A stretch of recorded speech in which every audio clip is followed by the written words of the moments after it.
You'd just slow us down. That's what my son said, standing in my kitchen, sipping the coffee I brewed for him. He didn't even look up from his phone when he said it. Just tossed it out there like a paper napkin. We thought about inviting you, Mom.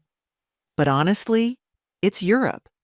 Long flights, tight schedules, lots of walking. Pauline and I both felt you wouldn't enjoy it. It's not personal. Not personal. I almost laughed. He said it like they'd done me a favor by excluding me. Like they'd spared me some exhausting ordeal, when in truth, I had dreamed of this kind of trip all my life. Not the luxury or the sights, but the simple idea of being included, of mattering. You could have asked, I said, folding my hands to keep them from trembling. I would have managed.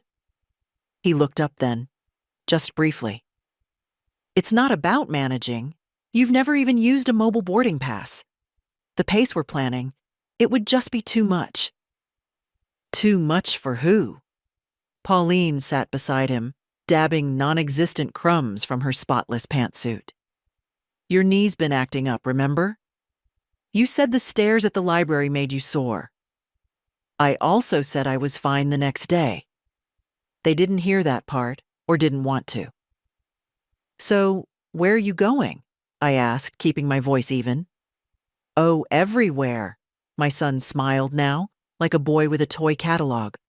Rome, Florence, Paris, Amsterdam, then maybe a few days in Istanbul, if the flights align. I nodded, as if someone had asked my opinion. We booked everything through a travel agency. There's an app with all the bookings synced, super streamlined. Pauline smiled, tight and efficient. It's just easier this way, Leslie. You'd hate the running around. I had raised that man, helped him with college fees when his loan stalled, paid the deposit on their first house, looked after their boys every weekend for 5 years straight. I had been the one steady presence when his career faltered and Pauline considered a trial separation. But yes, I would slow them down. Sounds like a dream, I said. When do you leave? Friday morning, he replied. Oh, and don't worry about the boys. They'll stay with Pauline's sister. It's all arranged. Arranged. That word again. Everything about their life seemed arranged lately, planned without mess, emotion, or me. After they left, I rinsed their coffee mugs and wiped down the counter. I stood by the sink a long while, watching the sparrows peck at crumbs on the porch. It was nearly spring. The dogwoods were just beginning to bloom. I remembered a different spring 50 years ago when my husband and I honeymooned in Quebec. We'd taken a train, walked everywhere, ate sandwiches on park benches. My knees had worked fine then. They still worked. Maybe not like they used to, but well enough. I sat down at the table, opened my notebook, and began a list. Flight, lodging, currency exchange, travel insurance. I wasn't angry. Not exactly. What I felt was sharper, colder. A kind of click inside me, like a switch being flipped. They thought I was too old to travel. We'd see. I didn't tell anyone. Not even Margaret from across the street, who notices everything from who forgets to bring in their bins to which grandchild visits more often.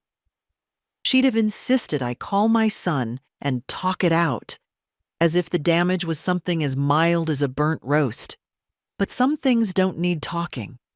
They need action. The next morning, I walked to the library.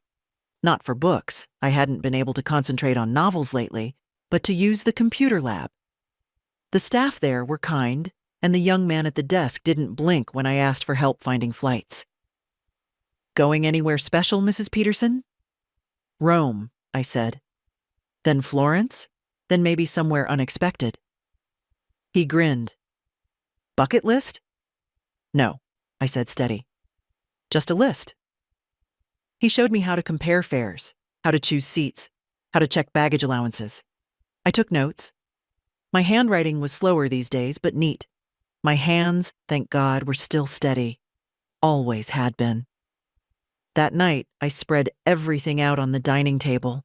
Laptop, notepad, travel brochures I picked up at the agency. I made myself a cup of chamomile tea and sat under the old lamp my husband once rewired himself. It flickered at first, then settled into a warm hum. 2 hours later, I had my flights booked. Rome first, then Paris, a 3-night stay in Amsterdam, Istanbul, depending on how my legs held up. I called the agency the next day. A young woman named Tanya answered. "Yes, ma'am. We can arrange those hotels for you.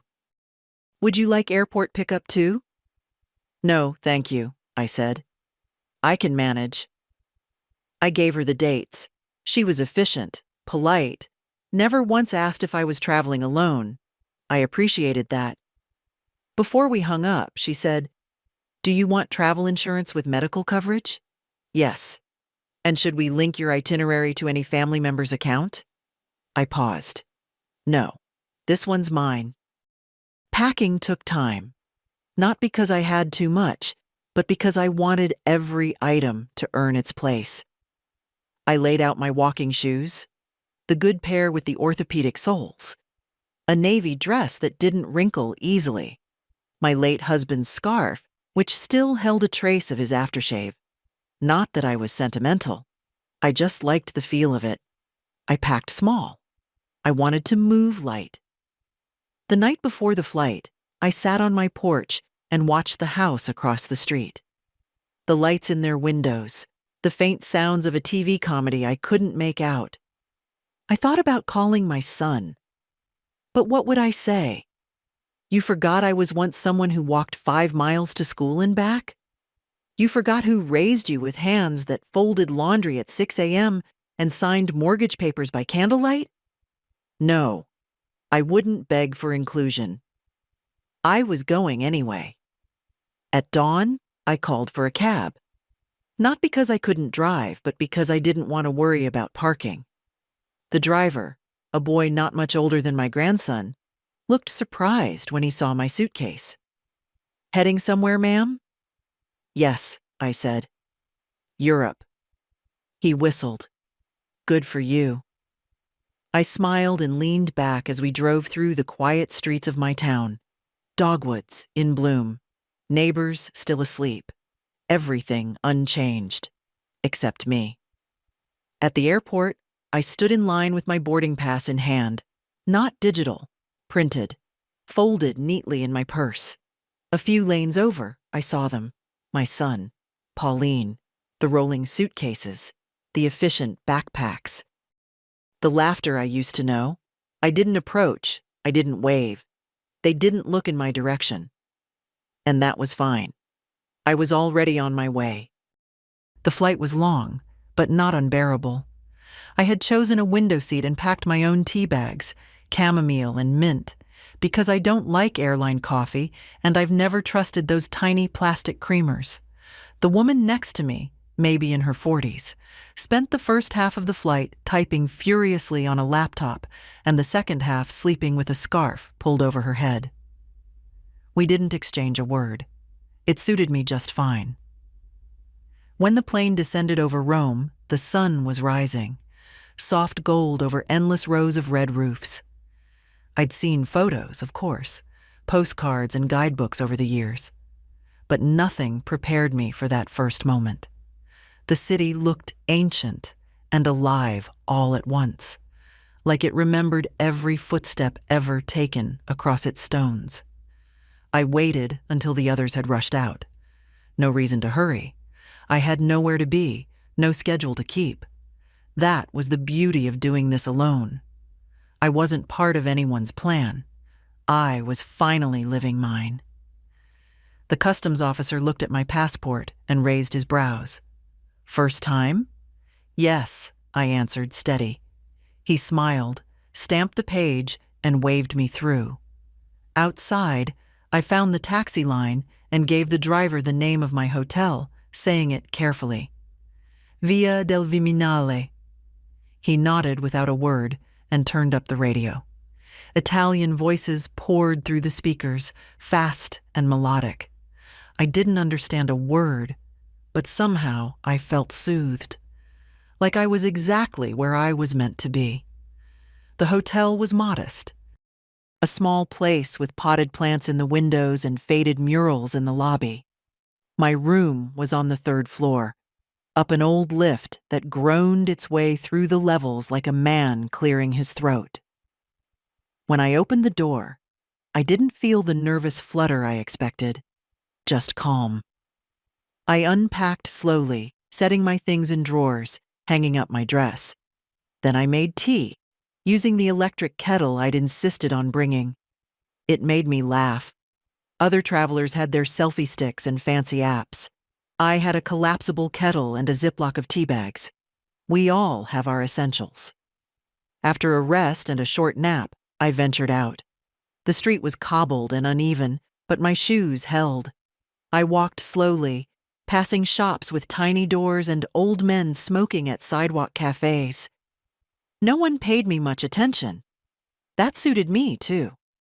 I ended up at the edge of a piazza I'd seen in a travel magazine years ago. Piazza della Repubblica. It looked like a painting. Fountains, pale buildings, people moving in every direction without rushing. I found a bench and sat, just breathing it all in. That's when she sat beside me. A woman, maybe around my age, with a wide-brimmed hat and sunglasses too big for her face. She carried herself like someone who used to be noticed more than she was now, and didn't mind the change. "Bella giornata," she said, smiling. I knew enough to nod and smile back. "Beautiful day." "You speak Italian?" she asked in careful English. "Only enough to order dessert." She laughed, light and genuine. "That's all you need in Rome." Her name was Bianca, a widow like me. Lived in Trastevere. Her children lived elsewhere, she said with a small shrug. Not far, but somehow always too busy. I knew that shrug. We talked for an hour, about weather, about the best place to find fresh figs, about nothing at all. When she finally stood, she touched my arm lightly. "You come tomorrow," she said. "I show you my favorite cafe. No tourists." I smiled. "I'd like that." She walked away slowly, disappearing into the street's rhythm like she'd always been part of it. I sat a while longer. Then I took out my little notebook and made a new list. Not flights or bookings this time. This one read, "Try Bianca's Cafe. Walk as far as my knees allow. Eat something without checking the calorie chart. Send a postcard." But not to them. Remember how it feels to be visible. As I walked back to my hotel, the bells of some distant church rang out over the city, and I felt, for the first time in a long time, entirely whole. The next morning, I woke to the sound of church bells echoing through the narrow street below my window. Rome didn't sleep quietly. Scooters buzzed like bees through the night, and someone had shouted in the alley around midnight. But I'd slept better than I had in years. Deep, dreamless, as if my body finally believed I was where I belonged. I took my time getting ready, slid into my slacks and a linen blouse, comfortable but clean. Applied a touch of lipstick. Not for anyone else, just because I wanted to see color in the mirror. Bianca met me in the hotel lobby as promised. She wore bright turquoise and carried a small straw bag.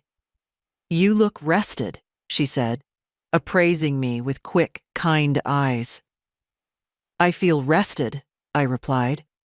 Strange, but I do. She led me through the winding streets with confidence, pointing out fountains tucked into walls and bakeries hidden behind ivy-covered doors. The cafe she loved was a small place near the Tiber, run by two elderly brothers who spoke no English and served cappuccino in tiny porcelain cups with saucers that didn't match. I sat at a table by the window, watching as Bianca argued good-naturedly with one of the owners about the quality of his biscotti. "You'll like it," she said, handing me a plate. "Crunchy. Not like that supermarket nonsense." She was right. It tasted of almonds and something floral I couldn't name. I took my time chewing. Let the flavor settle. "Where's your family now?" Bianca asked after a while. I looked out the window. "Somewhere between Florence and Venice, I think." "They don't know you're here?" "No." She didn't ask why, just nodded and poured more coffee. "I used to think," I said slowly, "that if I kept giving, eventually they'd see me again. Not as someone useful, just see me." "They never stopped seeing you," she said gently. "They just decided you were furniture." I laughed before I could stop myself. "That's exactly it. You don't move. You're always there. So they put things on top of you and forget you exist. And I never made them move anything." Bianca reached over and took my hand. "Well, you moved yourself." We spent the day walking. She took me to a flea market by the river, where I bought a silk scarf and a chipped ceramic angel I had no room for. We climbed halfway up a hill before my knee stiffened, and she insisted we take a taxi down. "No pride," she said, waving off my protest. "Just knees." Back in my room that evening, I sat on the bed and looked at my phone. No messages. Not that I expected any. My son had posted something on social media earlier that day, a group photo of them in front of a canal, all smiles.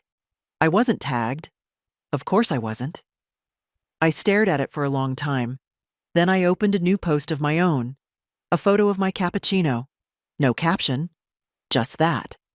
A quiet little flag planted in my own corner of the map. That night, I wrote in my notebook again. Not a list, just one sentence.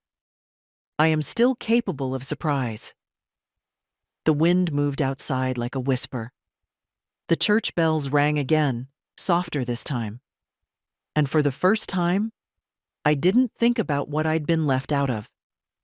I thought about where I might go next. 2 days later, I took the train to Florence. Bianca hugged me tightly at the platform. "Take your time there," she said. "Don't just chase the monuments. Look at the walls, the windows.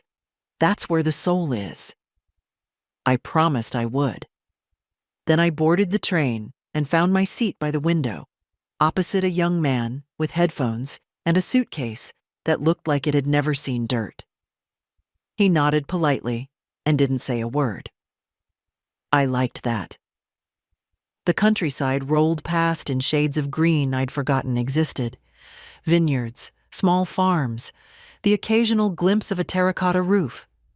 I dozed once or twice, my head leaning gently against the cool glass, dreaming of nothing in particular. When we pulled into Firenze Santa Maria Novella, it was mid-afternoon. The station buzzed with noise and people, but I didn't feel lost. I felt ready. My hotel was a short walk, old stone steps, a narrow elevator that wheezed louder than the one in Rome. The woman at the front desk handed me a real key, not a plastic card. "Enjoy your stay, signora," she said, smiling like she meant it. I dropped off my bag and set out. Florence is a city made for walkers and lingerers. The streets curve like they're telling secrets. I wandered aimlessly, letting my feet decide. When I reached the Piazza della Signoria, a crowd had gathered around a violinist playing under a statue. I stopped too. He played Vivaldi. Not a recording, not a performance, just music, straight from his gut. And for a moment, I forgot everything. My family, their absence, the dull ache in my knee. All of it.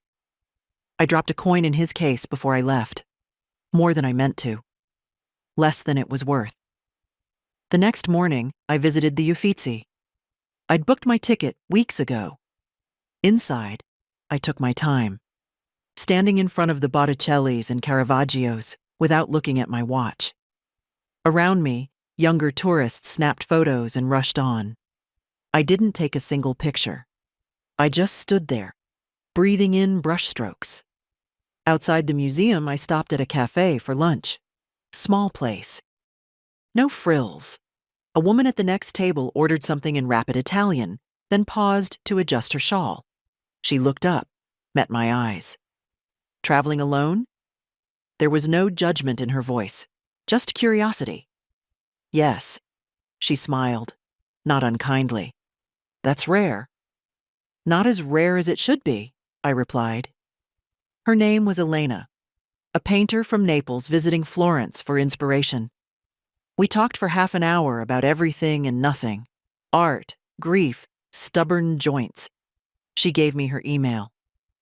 If you come south, she said, let me show you my village. I tucked the paper into my notebook. That evening, walking back to my hotel through the dusk, I heard my name. Mom? The voice froze me. I turned. There he was, my son, Henry. He stood a few feet away holding his phone, blinking like he wasn't sure it was really me. Behind him, Pauline browsed scarves in a street stall. What? What are you doing here? I looked at him. Really looked. He was sunburned, tired, the bags under his eyes deeper than I remembered. Walking, I said, like the tourists do. He stepped closer. You didn't tell us you were coming. You didn't invite me. He opened his mouth, closed it again. Mom, come on. I raised a hand. Not angry, just done. I won't interrupt your vacation, I said. Florence is big enough for both of us. He hesitated. Wait, can we at least... I have dinner plans, I lied. Then I turned and kept walking, not fast, but firm. He didn't follow, and when I reached the hotel, I finally exhaled. My hands were steady. My heart was not broken. It was beating, strong and sure. The funny thing was, I didn't feel shaken after seeing him. Not in the way I would have a few months ago. If anything, I felt certain. The kind of certainty that doesn't need explanation or confrontation. Just direction. I left Florence the next morning. Took a slow train north, changing at Milan, then again in Lyon. I didn't rush. Didn't check my watch. I let the hours stretch and soften. At my age, that's a small kind of rebellion, to let time serve you instead of chasing it. Paris greeted me with rain, the good kind, light, slanted, theatrical. The kind that turns cobblestones glossy and makes you believe the city's been rehearsing its beauty all day just for you. My hotel was tucked behind the Luxembourg Gardens on a quiet street where every window had iron balconies with chipped paint. My room had 2 chairs, 1 lamp, and a view of a chimneyed rooftop. It was perfect. The man at reception called me Madame, and I liked how the word sounded in his voice. Neither old nor young, just respected. I hadn't felt that in a while. The next morning, I did something entirely out of character. I left the map behind. I simply walked, letting my instincts steer. Through alleyways, up and down uneven streets, pausing for espresso at a stand where nobody spoke English, and the sugar came in tiny glass jars. A young man in a beret gave me an approving nod when I handed him the coins without fumbling. I must have looked the part. Later, at a bookstore near the Seine, I found an English copy of a book I loved in college. I hadn't thought of it in years. I bought it without hesitation. That afternoon, I sat under a tree in the garden and read for hours, stopping only when the light began to change. And then, something curious happened. A woman approached, young, maybe 30, with a kind face and a camera slung across her chest. She asked in French if she could sit beside me. I smiled and gestured to the bench. Merci, she said, settling in. We sat in silence for several minutes, both watching the garden. Then she turned slightly toward me and said, in careful English, "You remind me of my grandmother. She passed last year." I looked at her surprised. She used to read under trees too, never rushed. "That's the best way to read," I said. She nodded. "She always said the world hurries too much for no reason." Smart woman. We talked for a while, about Paris, about photography, about missing people you can't talk to anymore. Her name was Sabine. She showed me a photo of her grandmother, and I saw what she meant. The same shape to the shoulders, the same habit of folding hands in the lap. Before she left, she asked if she could take my picture. I hesitated. "Not for the internet," she promised. "Just for me. For the memory." I agreed. She took it quietly, without posing me, without fanfare. Then she thanked me and left, her scarf fluttering behind her like a ribbon in wind. That night, I wrote again. Paris is not for the young. It's for the unafraid. I didn't check social media. I didn't wonder what my family was doing. If they were still in France, we hadn't crossed paths again. The city had a way of making even familiar people disappear unless you truly wanted to find them. And I didn't. Not now. Instead, I spent my days in museums, bookstores, small parks. I ate pastries with names I couldn't pronounce. I spoke when I wanted, stayed quiet when I didn't. On my 5th day, I sat by the river and watched boats slide by. One of them had music playing, something old, maybe Edith Piaf. The sound carried over the water, tangled with the breeze. I closed my eyes and let it drift through me. Not once did I feel alone. Lonely is what happens when you wait to be seen. Alone is what happens when you finally see yourself. And I liked what I saw. It was supposed to be just another afternoon. I'd walked all morning through the Marais district, stopped at a little gallery that had paintings of nothing but blue. Blue skies, blue boats, blue dresses. The kind of quiet absurdity that makes you laugh out loud in a room where no one else is laughing. I bought a postcard. Not for anyone. Just because. Then I took the metro, got off 3 stops too early, and wandered until I found a bench under a linden tree that smelled like honey. I was mid-bite into a croissant when I saw them, across the square, laughing, camera in hand. Henry, Pauline, and their friends. 2 couples I didn't recognize, younger, louder, dressed like travel bloggers with matching canvas backpacks and the smug ease of people who've never lost anything they couldn't replace. They didn't see me.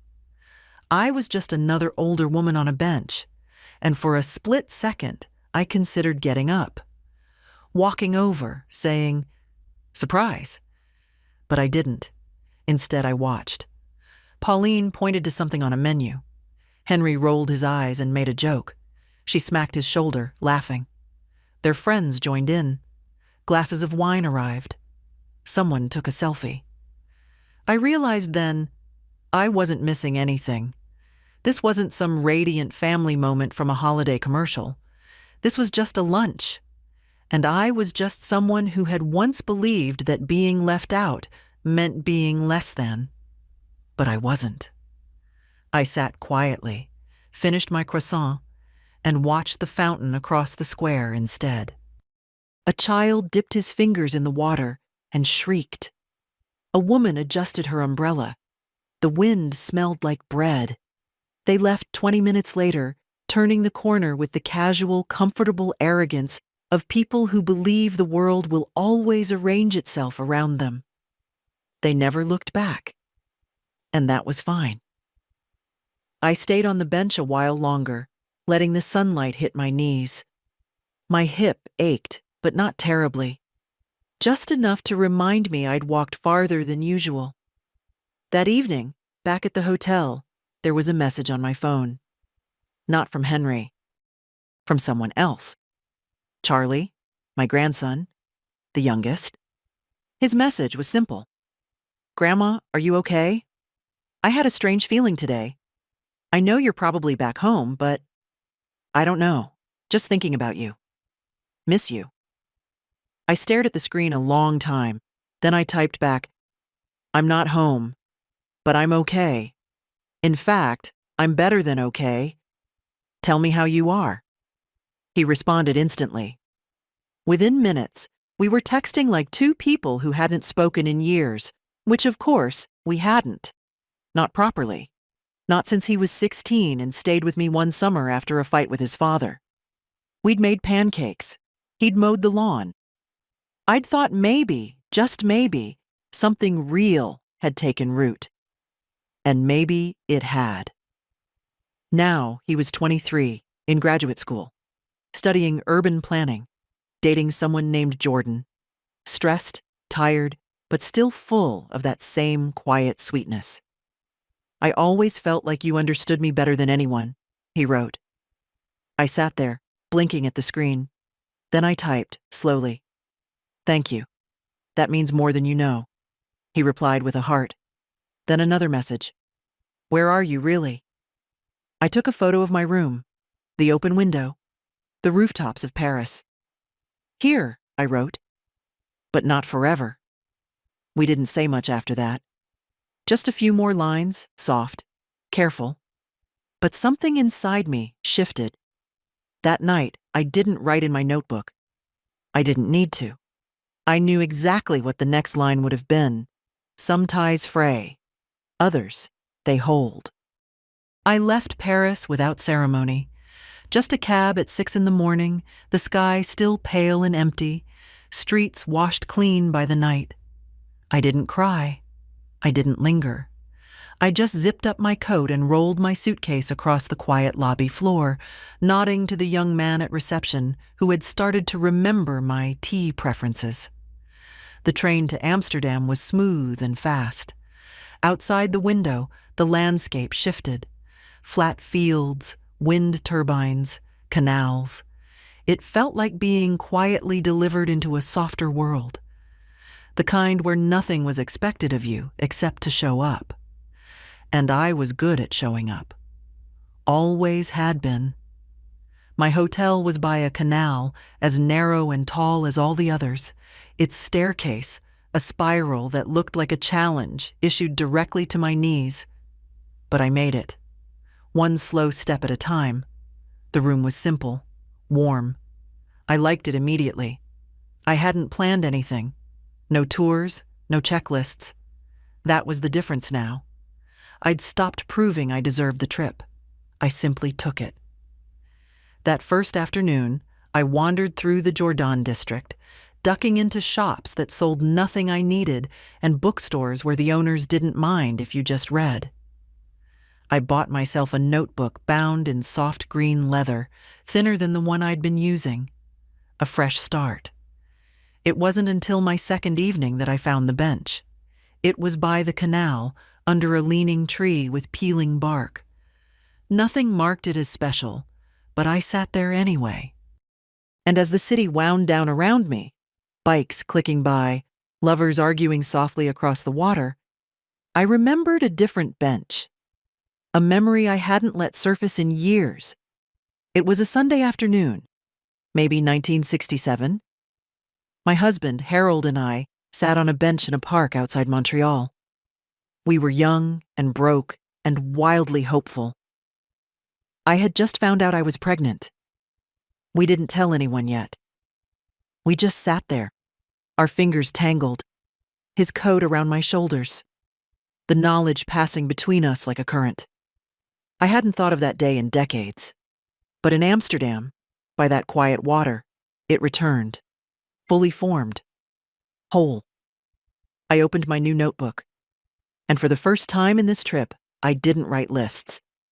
I didn't jot down plans. I wrote to him. Harold, I made it. You'd laugh at how long it took me, at how I packed too many socks and not enough sweaters. You'd tell me I looked good in that silly hat Bianca insisted I buy in Rome. You'd point at the pastries in Paris and pretend to count calories, then eat two anyway.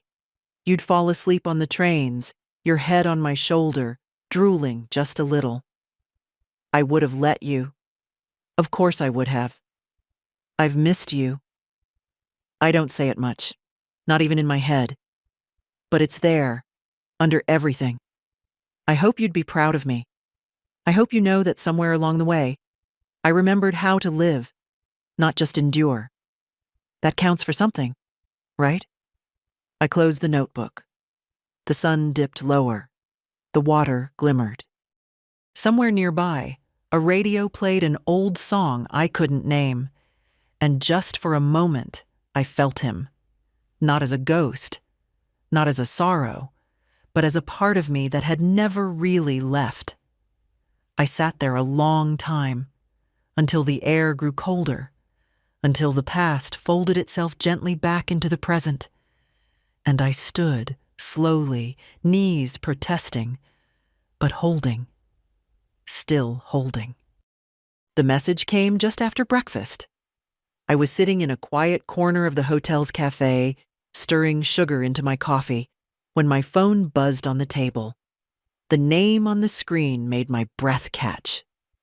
Charlie. I opened it, expecting a quick hello, maybe another sweet note like the ones we'd exchanged in Paris. But this one was different. Grandma, I talked to Dad about everything. I know it's not my place, but he needs to hear from you.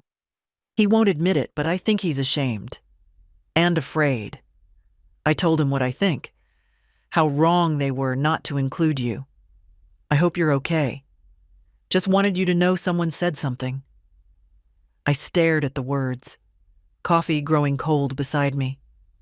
I hadn't expected him to say anything, and yet it didn't surprise me. Charlie had always had that quiet backbone, that slow way of moving through the world like he was still choosing who he wanted to be, not just reacting to it. I typed back, "Thank you, sweetheart. You didn't have to, but you did. That means more than I can say." He replied almost instantly, "Can I ask something? Would you write him? Not for his sake. For you. I think maybe you've needed to say some things for a long time." I didn't respond right away. I sat there, looking out at the canal, the slow parade of bicycles and couples and geese flapping noisily across the water. The sun was struggling behind clouds, but there was still a soft glow to the morning, a kind of hush. And Charlie was right. I had words sitting inside me.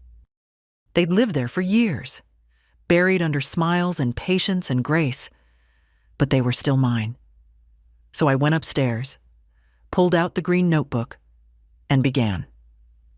"Henry, you once told me I was the most dependable person you knew, that I never wavered, never let things fall through the cracks. I think you meant it as a compliment. But I realize now it was also permission to forget I was a person, not a structure. You built your life knowing I'd always hold, no matter what. And for years, I did. I made excuses when you didn't call, smiled through holidays where I was invited out of duty, not affection. I paid for your children's school, your mortgages, your vacations, not because I was manipulated, but because I wanted to help. But help turned into expectation, and expectation turned into silence. You stopped seeing me, and I let you. The trip you planned, the one I was too old, too slow, too inconvenient to join, I hope it was beautiful. Truly, I hope you laughed and explored and ate well. But more than anything, I hope one day you understand what it means to be quietly erased. Because that's what it felt like. This letter isn't a demand for apology. I'm not writing to be forgiven or reabsorbed. I'm writing because I want you to know I'm still here, still thinking, still moving, still choosing. You didn't take that away from me. I wish you well, and I hope someday you wish the same for me. Mom. I didn't send it right away. I reread it twice, folded the page. Then I took a walk. Nothing special. Just through the nearby market where tulips spilled out of buckets and old men argued over cheese. When I came back, I snapped a photo of the letter, attached it to a message, sent it. There was no reply for hours, but I didn't sit by the phone. I went out for dinner, alone. I ordered something I couldn't pronounce and ate every bite. The reply came just before dawn. I woke early, habit mostly, and saw the glow of the phone screen from the nightstand. For a moment, I just stared at it. A single notification, a message from Henry. I sat up slowly, pulled the blanket around my shoulders, and opened it. Mom, I don't even know what to say. I read your letter 5 times. I'm not proud of myself. I'm not sure I ever will be again. But I needed to hear it. And I'm sorry. Truly. Pauline and I, we didn't think. We just planned. And in doing that, we erased you. That's exactly the word. I wish I could take it back. I don't expect anything from you. But thank you for writing to me. No excuses, no defenses. Just that. I sat with it a while, not smiling, not crying, just breathing in the quiet, letting it settle. I typed a short reply, not out of anger, not out of pride, but from clarity. Thank you for hearing me. That's all I needed. That morning, I walked farther than I had in weeks, across bridges, through neighborhoods I hadn't marked on any map. I stopped at a cafe with no tourists in sight and ordered black coffee and an apple tart that was more crust than fruit. It was perfect. Across the street, in a small storefront window, I saw something that made me stop mid-bite. A law office. The sign on the door said, in neat gold lettering, Family Planning and Asset Management. And just like that, a new thought arrived. Not vengeful, not bitter, just necessary. That afternoon, I called my financial advisor back in the States, a patient man named Elliot, who always spoke in careful phrases like he thought I might misunderstand him, which, for years, I let him believe. Mrs. Peterson, he said cheerfully.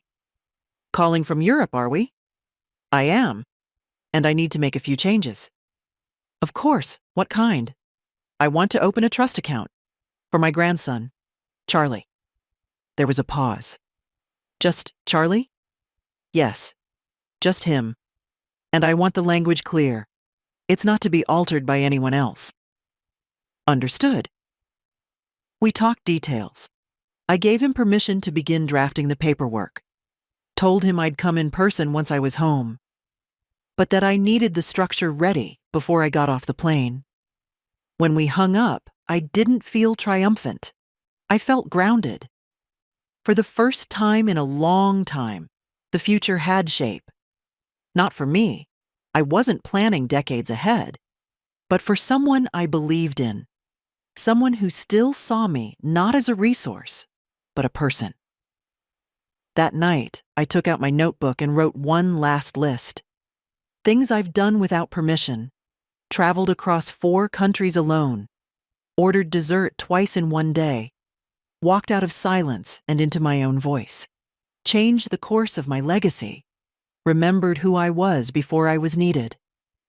I closed the book and placed it on the nightstand. My hands didn't shake. My breath was steady. Tomorrow, I'd leave Amsterdam. Next stop, Istanbul. One more city before home. One more step in the life I wasn't invited to live, but chose anyway. Istanbul hit me like a chord.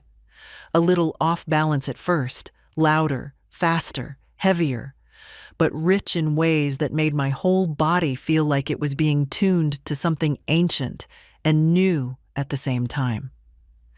The driver who picked me up from the airport spoke English with a heavy accent and drove like the road was chasing him. First time? He asked, glancing at me in the mirror. Yes. You will love. It's loud, but alive. That felt like a warning and a promise.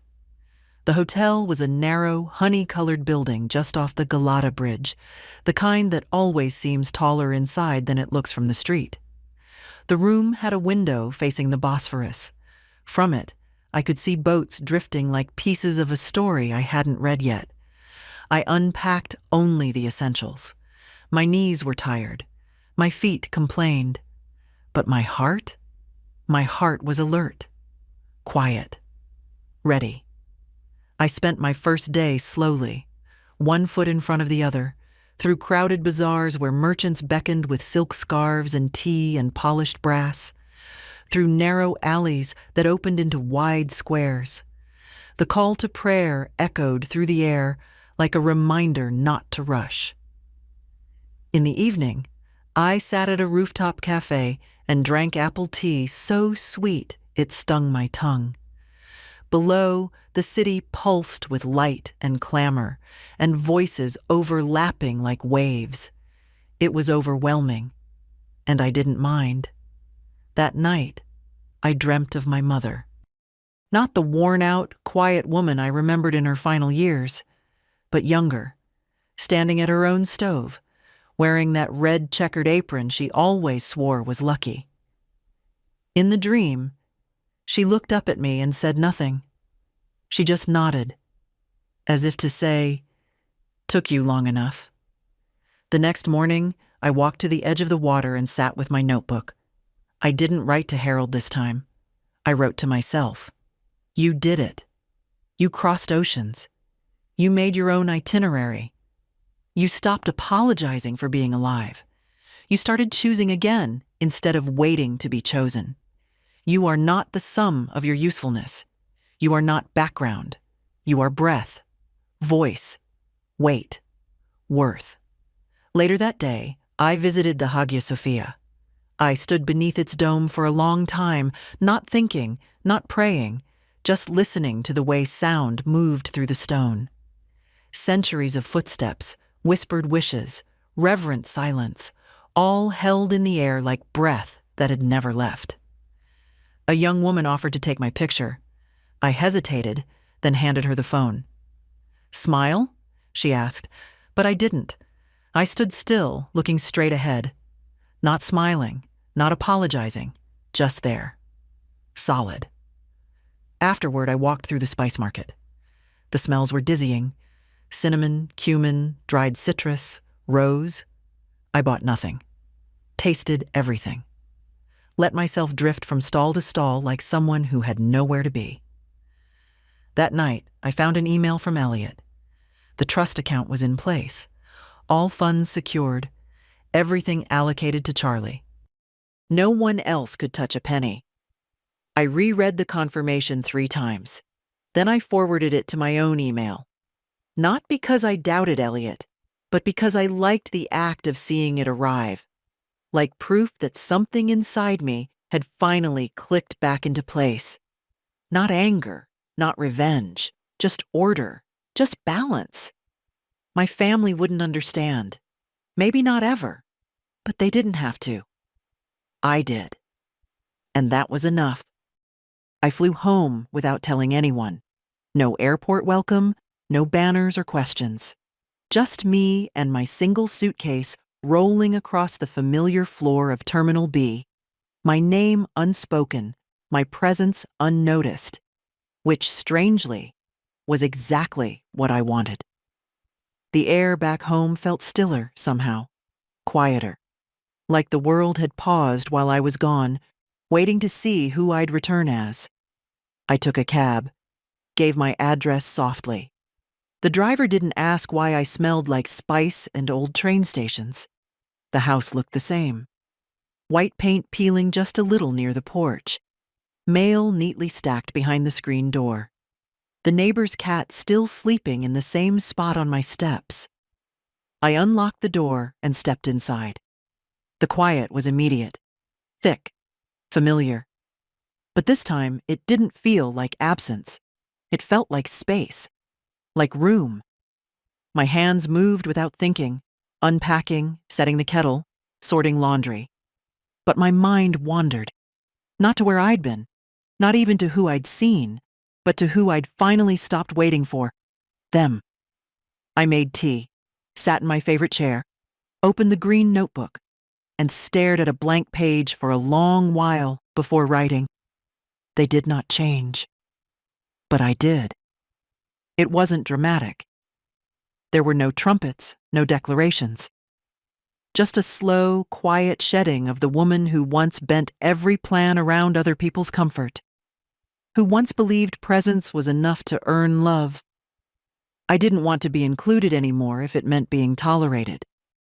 Later that afternoon, I walked to the post office and dropped a letter in the box. Not to Henry, not even to Pauline, to Charlie.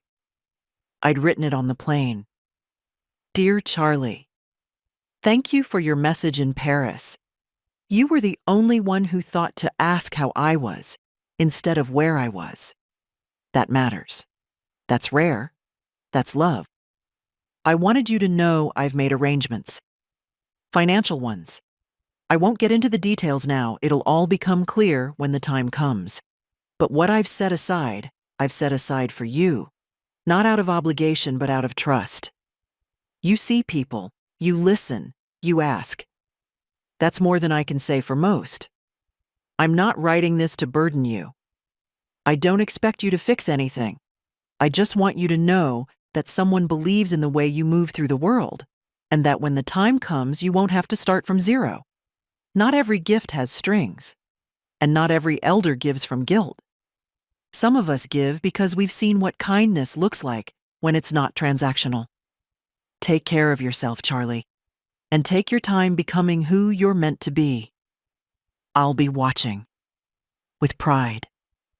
Love, Grandma. I dropped it in the box without hesitation. Then I walked home, one hand in my coat pocket, the other trailing along the old fence as I passed. That evening, I lit a candle for Harold. I didn't say anything, just sat in the glow, not mourning, not even remembering, just resting. For the first time in a house that now finally belonged to me. Fully. Completely. Not because no one else lived in it, but because I'd stopped waiting to be invited into my own life. A week passed before I heard from anyone. The silence from Henry's side wasn't surprising.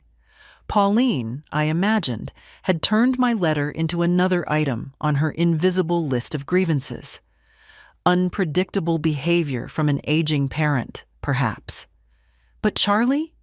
Charlie showed up, not with warning, not with flowers. Just a quiet knock on my door one Wednesday afternoon as the sun slid low behind the neighbor's oak. I opened the door, and there he was. Taller than I remembered, a little leaner, a little more tired in the eyes, but real. He smiled. "Hey, Grandma." "Come in," I said simply. We sat in the kitchen. I poured tea without asking. He didn't speak at first, just looked around like everything was slightly smaller than he remembered, but familiar in a way that pinched the chest. "I got your letter," he said finally. "I hoped you would." He looked at me, really looked. "Did you really go to all those places?" I nodded. He let out a breath. "That's amazing, honestly. It was necessary." He sipped his tea, eyes lingering on the old spoon rest shaped like a chicken, the one he made in kindergarten. I never took it off the counter. "I think I always knew," he said quietly, "that something was wrong. The way they treated you, the way they expected things." I said nothing. Let the silence do what words couldn't. He looked up again. "I just never knew what to do about it." "You did exactly what you needed to," I said. "You saw me." "That's more than most ever tried."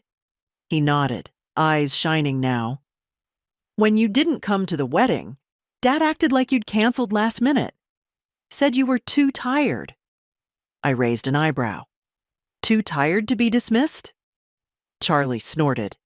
"Exactly." We sat a while, the air in the kitchen warming with memory.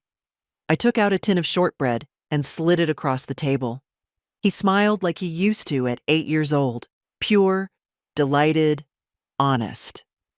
I told my dad I was coming here, he said between bites. He didn't like it. I imagine not. He asked if you'd forgiven him. I met his eyes. Forgiveness is a word people use when they want to skip the hard part. He nodded slowly. What's the hard part? Change. Charlie leaned back, exhaling through his nose. Yeah, that tracks. We didn't solve anything, didn't hug and cry and patch the years with sentiment, but something passed between us in that kitchen. Something bigger than apology or comfort.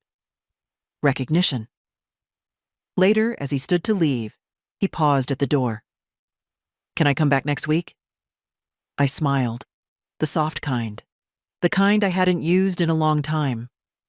You never had to ask. After he left, I stood at the window for a while, watching his car pull away. My tea had gone cold. The kitchen had fallen quiet again. But it didn't feel empty.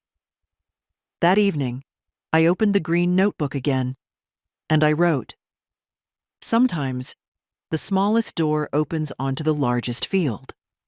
Sometimes, one good seed is enough. Sometimes, you don't need to repair the old bridge. You just need to build a new path. I didn't expect anything from Henry after that. He was never cruel, not in the obvious ways. Just efficient, selective. The kind of man who handled emotion the way some people handle taxes, only when absolutely necessary, and preferably through someone else. So when the envelope arrived in the mail, a real one, hand-addressed, I knew it wasn't from Pauline. Inside was a letter. 3 pages. Careful handwriting. No signature at the end, just, your son, Henry. I read it once, then again, then folded it and placed it back in the envelope. Not because it didn't move me, but because I didn't feel the need to carry it around. Some things, you let land where they fall, and you keep walking. He said he was sorry. He said he had misjudged what you needed. Said he thought he'd been protecting me from difficulty, not removing me from joy. Said he hadn't realized how many times he'd walked past me on the way to his own comfort. All true, all late. But late is not the same as useless. I didn't reply. Not out of spite. Out of peace. Some threads don't need to be knotted again. Just gently placed down, acknowledged for what they were, and allowed to rest. I had one more thing to do. At the library, I found a young woman at the front desk. New, maybe 25, with streaks of blue in her hair and glasses too big for her face.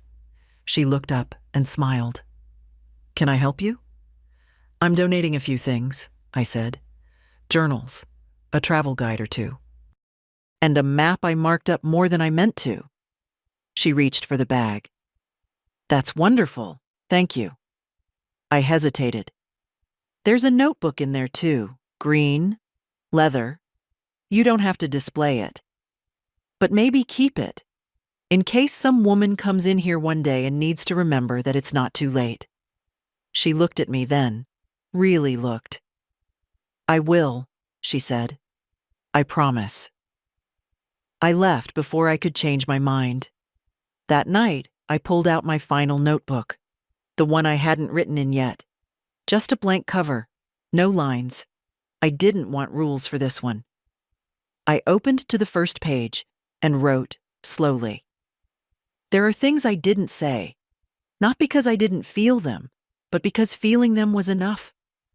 I spent the next morning gardening, first time since last fall. The dirt felt good under my nails, grounding, humbling. I trimmed the hydrangeas, cleared the dead leaves, found a small feather in the soil, and tucked it behind my ear like I used to when I was young and no one was watching. Later, I called the attorney. I want to come in this week, I said. Review my will. Finalize the trust. He said he'd clear his schedule. I didn't tell Charlie. Not yet. He didn't need that kind of weight on his shoulders. He just needed to know he was seen, that his kindness had shape now. Structure, not repayment. Legacy. That evening, I stood in the hallway outside the guest room. Still as it was the day I left for Rome, a suitcase on the top shelf, an extra pillow, the soft ticking of the old clock on the wall. I didn't open the door. I just stood there, hand resting on the frame, not in sadness, but in stillness. Like someone who's walked every road they needed to, and now finally sees the map for what it really is. Not a record of where you were, but of how far you've come. I didn't plan the gathering. Charlie did. He called me one afternoon, hesitant. Would you come to the house? Not theirs, mine. Just a small dinner. Me, Jordan, a few people. Nothing formal. I said yes without asking who the few people were. When I arrived, the table was already set. Mismatched plates, candles in short glasses, a vase of wildflowers clearly picked without a plan. It was imperfect, honest, beautiful. Jordan hugged me first. Warm, immediate. We've heard so much about you, I smiled. Hopefully not all at once. Charlie pulled out my chair. I hope this isn't strange. It's not, I said. It's simple, and that's rare. We ate, talked, laughed in small bursts. No one said anything about Istanbul or Paris or the trust. No one asked for stories I didn't want to tell. Then, after dessert, store-bought pie, too sweet and perfect in its own way. Charlie stood. I want to read something, he said, holding a folded paper. If that's okay. He looked at me. I nodded. He cleared his throat. It's a letter, not from me. My chest tightened. He began. If you're hearing this, it means I've passed, which, frankly, is the only way I'd let myself be played aloud in front of a group. So let me say this once, clearly. You mattered. You were not difficult. You were not forgettable. You were a woman who gave, and then, finally, decided to stop giving herself away. And I hope, truly, that anyone listening now will remember this. It is never too late to live without apology. Not for your age. Not for your silence. Not for your clarity. You don't need permission to reclaim your name, your place, your story. You just need to start walking, and if you don't know where to go forward. Go toward the part of your life that still waits to be lived. With love, always, me. When he finished, no one spoke. I wiped a tear. Quietly, no sobbing, no drama, just release. Later, as we cleared plates, Charlie pulled me aside. Did you really write that for us? He asked. No, I said. I wrote it for me, but I don't mind if you borrow it. He grinned. I think a lot of people should hear it. Then let them. We stood in the doorway together, looking out at the street. The porch light buzzed. A cat moved across the neighbor's yard, and I felt it again. That quiet certainty. Not pride, not even peace, just presence. I had lived through dismissal, through forgetting, through being trimmed down to something neat and small and manageable, and I'd grown back. Not louder, just rooted. If you've ever felt the same, if you've been made invisible, convenient, or set aside, know this. You're not alone, and you're not done. There's a life ahead that doesn't wait for invitations. Start walking. If this story echoed something in you, share it. Leave a comment. Tell someone who needs it. They still matter. And it's not too late.